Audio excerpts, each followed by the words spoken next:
بسم الله الرحمن الرحیم. سلام بر شما. امروز در جرفای سیاست روی سناریوی مسحک دیپلماتیک که هدف امنیتی داره یک مقدار بیشتر تعمق میکنیم. این مسئله یک مسئله بسیار عمیق و در قالب یک راهبرد به شدت رقابتی میان قدرت‌های بزرگ جهانی به کمک نیابتی های مثل طالبا و واسطه های مثل پاکستان و سازمان استخباراتی کشور در حال اجرا است. می‌فهمیم که سناریوی استانبول و دوحه که قرار بود مسیر تفاهم امنیتی میان طالبا و پاکستان هموار بسازه به بنبست خورد.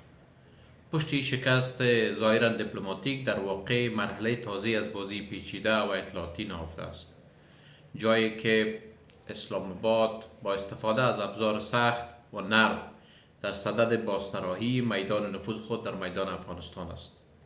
اگرچه اخبار و اطلاعات منتشر شده بعداً رسید که ترکیه میخواهد با میانجیگری این مذاکرات از سر گرفته شود، ولی مسئله اساسی است که از ابتدا راه اندازی همین سناریوی دیپلماتیک برای گذار از دیپلماسی به میدان نظامی و میدان جنگ بود. حالا این مذاکرات از سر گرفته شود نشود تفاوت نمیکنه و تحول هم در شرایط به وجود نمیاره. پس از ناکامی مذاکرات استانبول و دوحه، هر دو طرف به ویژه پاکستان به سمت سناریوی روی نظامی هدایت می شود. جنگ که ماهیت نامتقارن داره و بیشتر بر محور اطلاعات، پهپادها و نیابتی های مسلح متمرکز خواهد بود. از طرف دیگر گروه طالبا با نبود گزینه‌های استراتژیک مواجه هستند. طالبا از یک طرف با بحران مشروعیت، ضعف اقتصادی و وابستگی شدید به منابع غیر رسمی روبرو هستند و جز به ثبات‌سازی منطقه‌ای و پناه دادن به شبکه‌های افراطی گزینه موثر برای نجات سیاسی ندارند. از طرف دیگر برتری ساختاری پاکستان وضعیت به شدت به ضرر طالبا تمام می‌کند. اسلام آباد با در اختیار داشتن شبکه‌های نفوذ، دستگاه استخباراتی سازمان یافته و پشتیبانی دیپلماتیک بین‌المللی در مقایسه با طالبا از مزیت‌های عملیاتی و روانی چشمگیر برخوردار است. بازگشت همکاری پنهان واشنگتن و اسلام آباد میتونه یکی از گزینه‌های محتمل در این بازی باشه که برای افتیده. همکاری اطلاعاتی امریکا و پاکستان این بار میتونه با کوشش مبارزه با تروریسم در حال احیا باشه و زمینه عملات هدفمند علیه مواضع طالبا مشروع بسازه. خب یک موضوع دیگه هم است. البته که استفاده از فشار نظامی هوایی و مرزی همچنان پابرجاست و این گزینه است که همواره پاکستان از او برای مواجه جلوه دادن حرکات نظامی خود در برابر نیروهای نیابتی مثل طالبا استفاده میکنه. پاکستان میتونه با افزایش پهپاد، حملات توپخانه‌ای بر مرزهای کنر، ننگرهار و پکتیا در پی تضعیف خطوط ارتباطی فرماندهی طالبا باشه تا از این طریق بتونه واکنش‌ها را شتاب زده بسازه و یک مقدار پرهزینه بسازه. خب حالا ممکن سوال شود که اگر پاکستان و طالبها در یک مسیر به ثبات‌سازی منطقه‌ای در حرکت هستند، پس ضرورت به راه اندازی چنین سناریوی نظامی و نمایشات دیپلماتیک چه هست؟ ببینید، پاکستان در آجندای جدید اهداف و مقاصد فرامنطقه‌ای تلاش میکنه جایگاه خود در معادلات آینده منطقه تثبیت بکنه. اسلام آباد تلاش میکنه نه تنها از کارت طالبا بلکه با حمایت پنهان از گروه‌های مخالف طالبا جنگ داخلی در خاک افغانستان باز تولید کنه و کنترل جغرافیای شرقیش را از چنگ طالبا بیرون بیاره. چرا چنین میکنه؟ به خاطر از اینکه ما شاهد رفت آمدهای زیاد ایندیا، ارتباطات وسیع طالبا با چین، روسیه و ایران هستیم.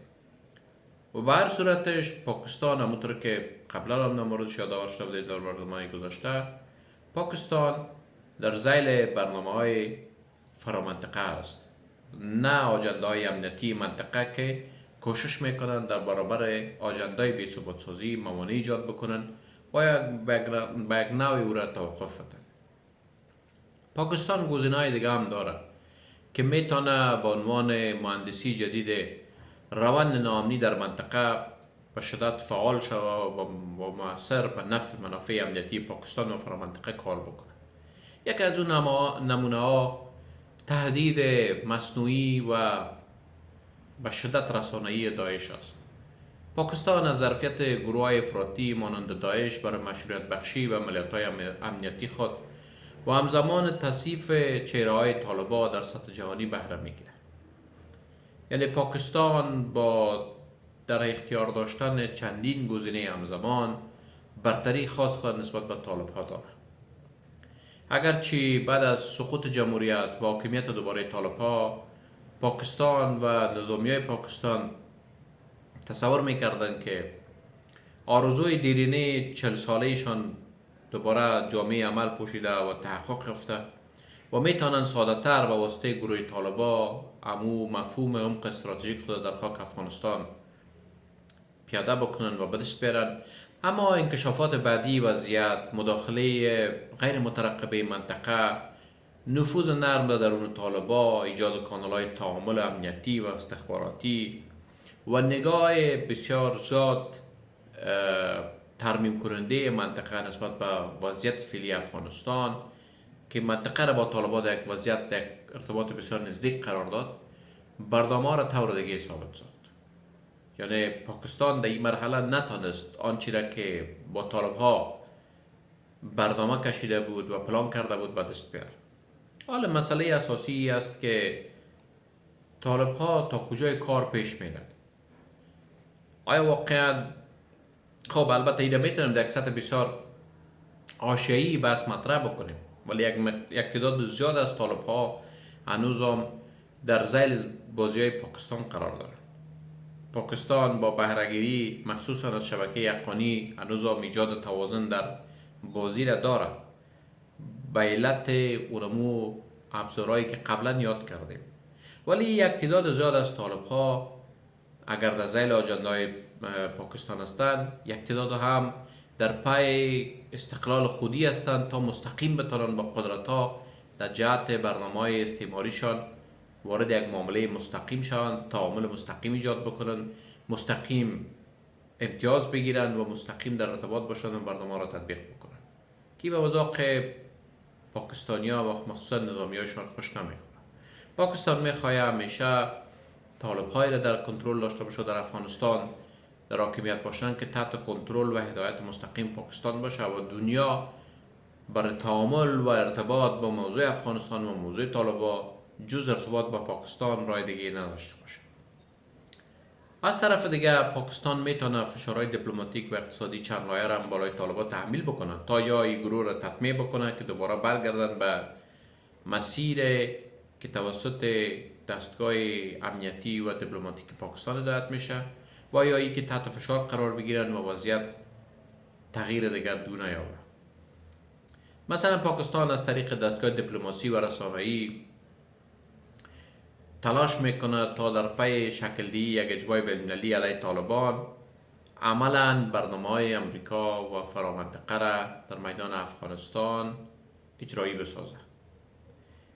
این مسیرها بر علاوه که یک سرصدای رسانه‌ای ایجاد میکنه، میتونه با مسدودسازی گذرگاه‌های تجارتی، اخراج گسترده مهاجرا و فشارهای اقتصادی مستقیم طالبان را در یک وضعیت ناگوار قرار بده. یعنی شما تصور کنین در یک حالتی که هم از طریق نظامی و استخباراتی طالبان تحت فشار هستند تا دوباره برگردن به خطوط اصلی پاکستان. البته یک بخش از طالبان که با توجه به وضعیت جدید و با من نظر داشت امکانات مستقیمی که در 4 سال گذشته بعد از آوردن میخوان مستقیم بدون کدام واسطه مثل پاکستان در ارتباط مستقیم با قدرت منطقه فرامنطقه باشند. بر سرکوب از اینا پاکستانی بازی را راه اندازی میکنه. از طرف دیگه پیام را پاکستان میته و رقبای منطقه‌ایش که هنوز هم در میدان افغانستان نفوذ داره. خب گزینه‌های فعال را که پاکستان در راه داره ای است که کوشش بکنه یا تلاش بکنه برای مهندسی جغرافی قدرت از طریق حقانی‌ها. یعنی گزینه فعال پاکستانی ها بر فعلا که میتونه به صورت بالفعل و بالقوه در جهت تغییر وضعیت به نفع پاکستان و به نفع برنامه‌های فرامنطقه کار بکنه گروه یقانی است. به همین خاطر شما دیدین که در مذاکرات قطر و در مذاکرات استانبول حقانیا به شدت فعال بودند و جز از این برنامه بودند. حال پاکستان با استفاده از نفوذ شبکه حقانی میکشه جناهای طالبان را از درون تجزیه کنه و جبهات جدید را با مخالفان علیه رهبری مرکزی طالبان که در یک تعامل غیر مترقب با منطقه است ایجاد بکنه. البته این بازی چند لایه امنیتی میتونه عواقب زیاد داشته باشه. یکی از او عواقب پیچیده شدن رقابت در بستر ژئوپلیتیک جهانی است که در میدان افغانستان اجرایی میشه.